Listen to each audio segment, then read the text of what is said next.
I wonder if I could ask you a silly question. Oh, John, we're teachers. We answer silly questions all the time. Hey. What if a man from the Upper Paleolithic survived until the present day? What do you mean, survived? Never died? Yes. What would he be like? It's an interesting idea.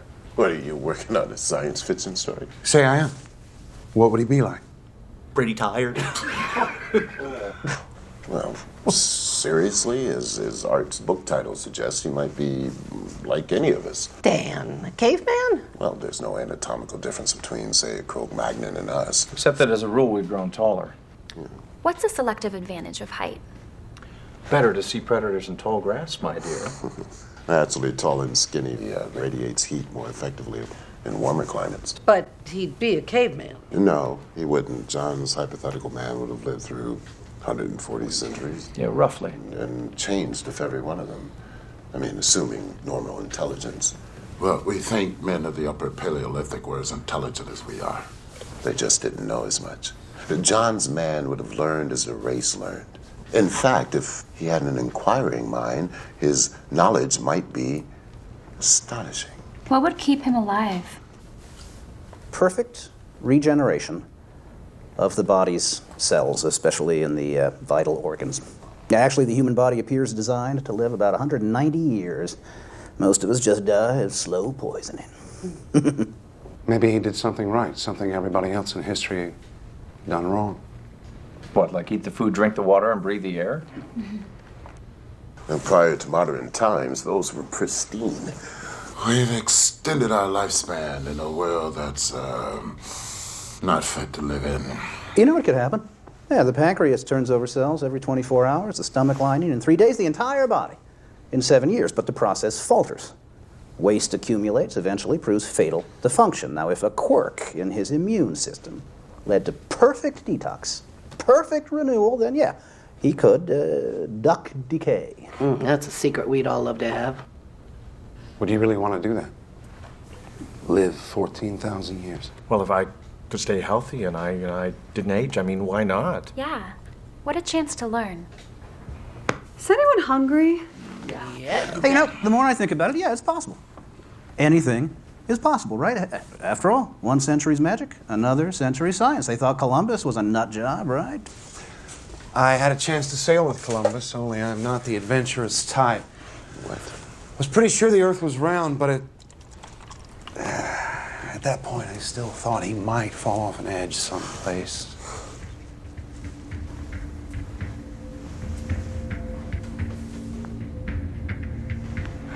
Well, what are we talking about? We were just talking about a caveman who survives until the present time. As you said, what a chance to learn once I learned to learn.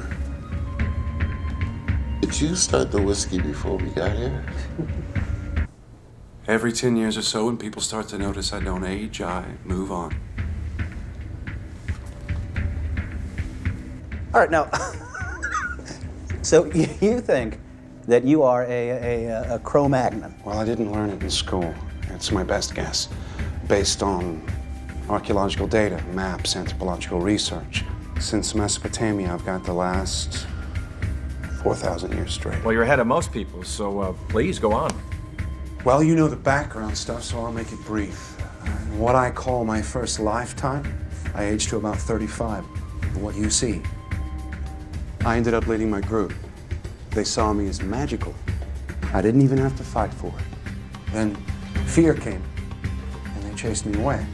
And they thought that I was stealing their lives away to stay young. The prehistoric origin of the vampire myth, that is good. First 1,000 years, I didn't know up from sideways.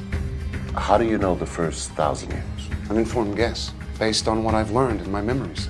Most people can scarcely remember their childhood, but you have memories of that time. Like yours, selective.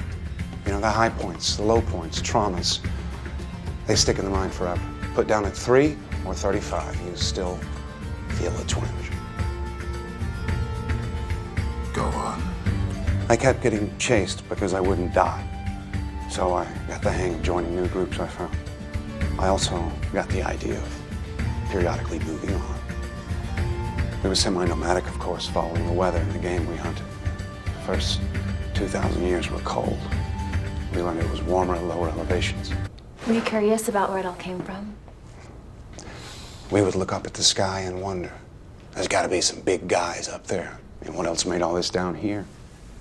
At first, I thought there was something wrong with me. Maybe I was a bad guy for not dying. Then I began to wonder if I was cursed or perhaps blessed. And I thought maybe I had a mission. You still think you do? God works in mysterious ways. I think it just happened.